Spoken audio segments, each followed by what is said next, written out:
আর এবার সোদপুরের কথা জানাই। সোদপুরের রেলগেট বিভ্রাট। ৮ নম্বর রেলগেটে যান্ত্রিক ত্রুটি, আর রেলগেটে যান্ত্রিক ত্রুটিতেই সমস্যা। রেল পরিষেবা ব্যাহত, ঝুঁকির পারাপার। সোদপুরের রেলগেট বিভ্রাট। সোদপুরে ৮ নম্বর রেলগেটে যান্ত্রিক ত্রুটি দেখা দিয়েছে, ফলে রেল পরিষেবা ব্যাহত।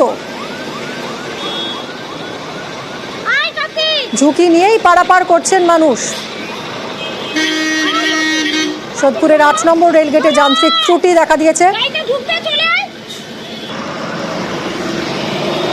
ফলে রেলগেট ওঠানামা করছে না এবং ঝুঁকি নিয়েই পারাপার করছেন এলাকার মানুষ। সুবীরের সঙ্গে কথা বলবো। সুবীর, ঠিক কি ধরনের যান্ত্রিক ত্রুটি, এখন কি অবস্থা? দেখো, সোদপুর ৮ নম্বর রেলগেটের কিন্তু অবস্থা কিন্তু আগের মতো রয়েছে। যান্ত্রিক ত্রুটির জন্য কিন্তু এখনো পর্যন্ত কিন্তু সেই অবস্থায় রয়েছে। ব্যাপক যানজট তৈরি হয়েছে এবং পণ্যবাহী ট্রাক যারা যেগুলো রয়েছে সেগুলো কিন্তু সেখানে কিন্তু দাঁড়িয়ে রয়েছে।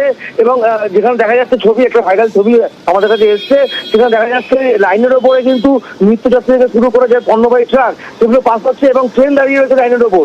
এখনো পর্যন্ত কিন্তু যারা রেল আধিকারিক রয়েছেন তারা কিন্তু সেখানে রেলের যে গেট সেই মেরামতির কাজে রয়েছেন। এখনো পর্যন্ত কিন্তু রেলগেট ঠিক হয়নি এবং এখনো পর্যন্ত যে জায়গাতে রয়েছে, অর্থাৎ যে পণ্যবাহী ট্রাক সেগুলো সারি সারিভাবে দাঁড়িয়ে রয়েছে। যারা রেলের আধিকারিক রয়েছেন তারা কিন্তু রেলের যে গেট সেই কিন্তু মেরামতির কাজ তারা করছেন। ধন্যবাদ সুবীর।